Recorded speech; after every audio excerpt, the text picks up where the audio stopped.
Bonsoir à toutes, bonsoir à tous. Dans la capsule de ce soir, nous allons aborder le deuxième grand chapitre de cette année en SVT, l'étude du rôle du muscle squelettique strié dans la conversion d'énergie.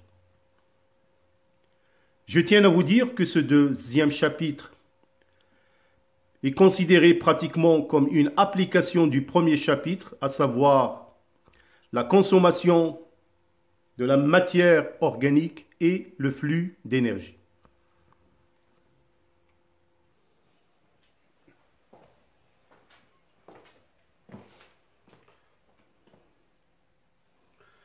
Alors, dans cette capsule, comme je vous ai annoncé, nous allons étudier précisément, comme le titre l'annonce, le rôle du muscle squelettique strié dans la conversion d'énergie. Alors, la problématique que nous allons poser tous ensemble est la suivante.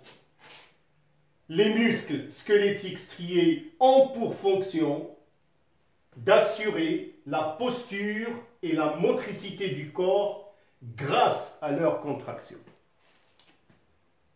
Bien évidemment, chacun de nous, il suffit de se voir pour être conscient que la manière de se tenir dans l'espace, qu'on appelle la posture, cette posture, bien évidemment, elle est maintenue grâce à la répartition de l'appareil musculaire sur l'ensemble du squelette. Nous savons bien évidemment tous que nos muscles nous permettent une certaine mobilité, un certain déplacement. Cette mobilité et déplacement est favorisée par la contraction de ces muscles. Je ne vais pas rentrer dans les détails des muscles, ça c'est une discipline que vous pouvez voir par la suite qu'on appelle la myologie. Mais ce qui me concerne dans cette vidéo, tout simplement, se poser la question comment un muscle squelettique strié va transformer de l'énergie chimique qui est contenue dans la molécule de l'ATP en une énergie mécanique qui se traduit par un travail musculaire. Voilà notre problématique. Bien évidemment, pour répondre à cette question, il suffit de présenter, je dirais, une anatomie d'un muscle, c'est-à-dire quelle est sa structure. Nous allons effectuer une coupe transversale et examiner cette coupe transversale, de quoi elle est constituée. Notez-le dès maintenant que les muscles sont constitués par des fibres musculaires qui ont la possibilité de se contracter. Et bien évidemment, nous allons voir qu'est-ce que c'est qu'une fibre musculaire, de quoi elle est formée. Donc, je répète, pour ma problématique, que les muscles squelettiques striés ont pour fonction d'assurer la posture et la motricité du corps grâce à leur contraction. Et au cours de ces contractions, les muscles transforment l'énergie chimique qui est contenue dans la molécule d'ATP en une énergie mécanique qui est appelée aussi le travail musculaire avec un dégagement de chaleur. Il faut bien noter qu'après un travail musculaire, bien évidemment, on sent qu'il y a une augmentation de la température, bien évidemment, avec un dégagement de chaleur. Alors, je tiens aussi à vous préciser que la molécule d'ATP, cette molécule énergétique de l'organisme, nous avons déjà vu comment cette molécule est formée par des organismes, que ce soit chez les prokaryotes ou les eucaryotes. Mais par contre, pour nous, nous allons nous focaliser par une série de capsules, donc je vais les subdiviser en plusieurs capsules, pour savoir comment le muscle va utiliser cette molécule d'ATP, comment va la transformer en une énergie mécanique, donc quelles sont les réactions métaboliques qui sont liées à ces réactions ou à ces transformations. Et bien évidemment, nous allons voir les mécanismes de régénération, renouvellement de la molécule d'ATP. Donc c'est un chapitre qui est très intéressant et bien évidemment, il fait l'objet de pas mal de questions pour les examens de fin d'année.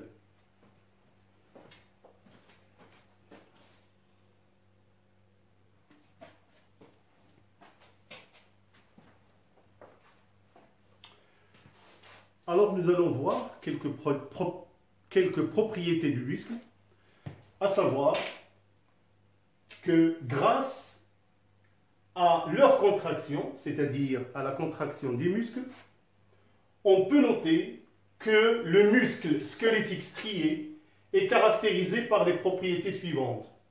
Le muscle est excitable, c'est-à-dire, nous allons voir tout ça par la suite, que le muscle, suite à une excitation efficace, peut bien évidemment répondre. Il est conductible, c'est-à-dire, suite à l'excitation, il y a un influx qui va bien évidemment circuler à l'intérieur des fibres musculaires pour que ces derniers se contractent. Nous verrons le mécanisme par la suite. Il est contractile, c'est-à-dire qu'il répond à l'excitation par une contraction que nous verrons bien évidemment. Il est tétanisable, c'est un phénomène auquel le muscle peut répondre suite à une série d'excitations. Nous allons bien évidemment déterminer les conditions. Et enfin, le muscle est fatigable, c'est-à-dire que le muscle a un certain pouvoir de supporter un certain effort jusqu'à une certaine limite. Et bien évidemment, cette limite se traduit par une fatigue qu'on peut bien évidemment la sentir ou bien l'analyser par des mécanismes que nous allons étudier par la suite. Alors je vais vous montrer un schéma qui permet de voir de près toutes les propriétés que je viens de citer, sauf les mécanismes de tétanisation que nous verrons par la suite.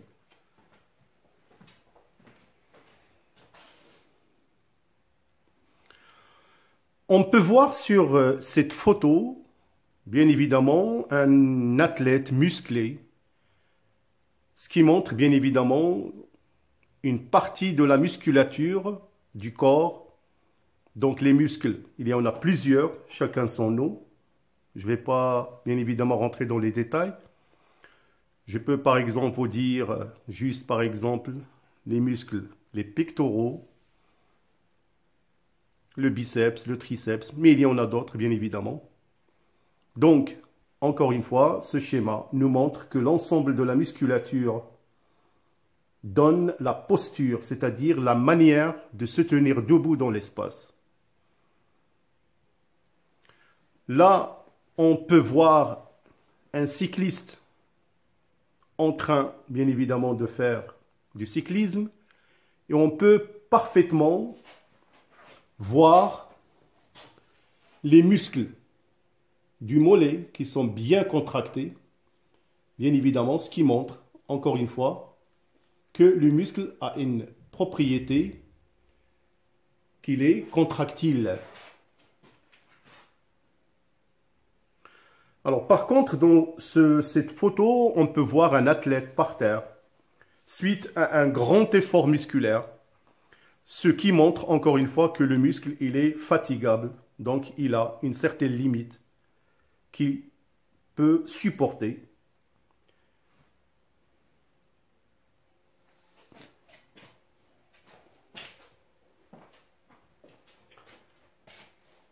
Alors, pour se maintenir en vie,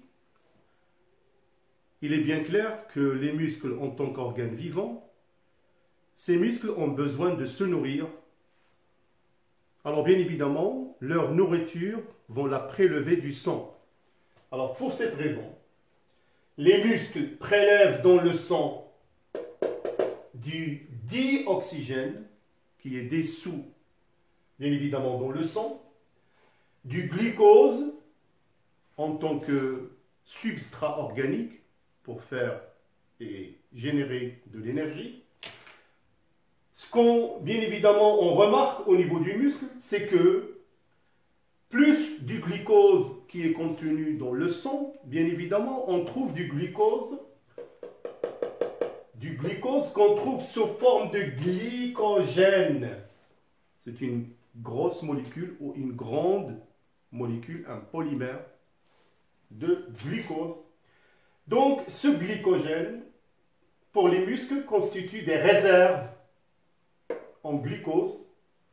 Et bien évidemment, à la suite d'un effort musculaire ou un travail musculaire, les muscles, ils y rejettent, c'est-à-dire les muscles, du dioxyde de carbone qui sera dissous bien évidemment dans le sang, évacué et éliminé.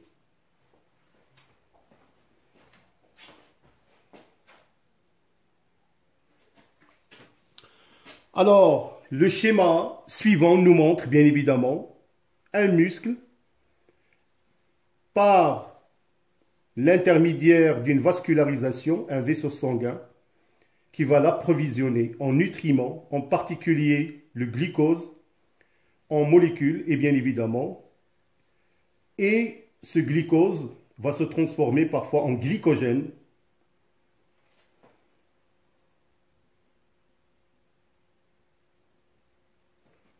comme vous pouvez voir. Bien évidemment, il a besoin de l'oxygène pour ses métabolites.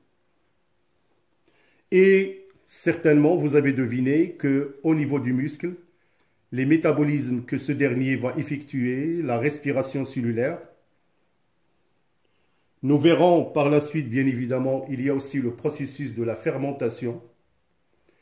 Donc, il y a dégagement de quoi? De la chaleur après l'effort musculaire, formation bien évidemment de l'ATP par les métabolismes, ou plutôt utilisation de la molécule d'ATP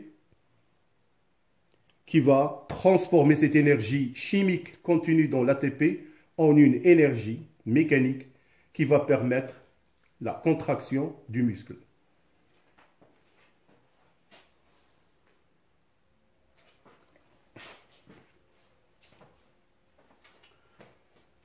Alors, notons aussi que l'activité musculaire, il est régi ou plutôt contrôlé, bien évidemment, par des messages nerveux, de telle sorte que, d'ailleurs nous allons la voir quand on va faire une coupe transversale du muscle, que au niveau de cette coupe, il y a une présence de quelques terminaisons nerveuses, sensitives et motrices. Alors pour cette raison, on peut dire que l'activité musculaire est commandée par un message nerveux, moteur. Elle s'accompagne d'une dépense énergétique importante. D'ailleurs, nous l'avons déjà dit au début de la capsule que le muscle il est excitable. Donc nous allons voir des terminaisons nerveuses au niveau de la fibre musculaire qu'on peut appeler, ou plutôt qui sont appelées des unités motrices, qui sont bien évidemment régies ou commandées par des nerfs moteurs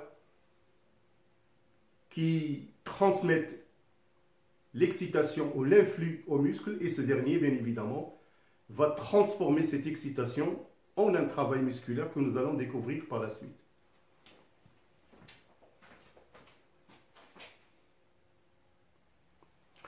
Alors, vous pouvez parfaitement voir une neurone moteur, bien évidemment, qui va venir se terminer au niveau de la fibre musculaire par des terminaisons qu'on appelle des jonctions neuromusculaires. Alors, remarquez, juste à titre informatif déjà, que ma fibre musculaire, il a une allure striée, nous allons voir pourquoi, et il dispose de pas mal de noyaux. Et il y a bien évidemment à sa surface plusieurs, on appelle unités motrices ou plaques motrices qui vont favoriser, bien évidemment, la conductibilité du muscle par la suite et sa contraction. On peut bien évidemment voir qu'à la suite d'une excitation et un effort musculaire, donc on peut assister à une contraction et bien évidemment l'utilisation de la molécule d'ATP pour profiter de cette énergie contenue dans cette molécule.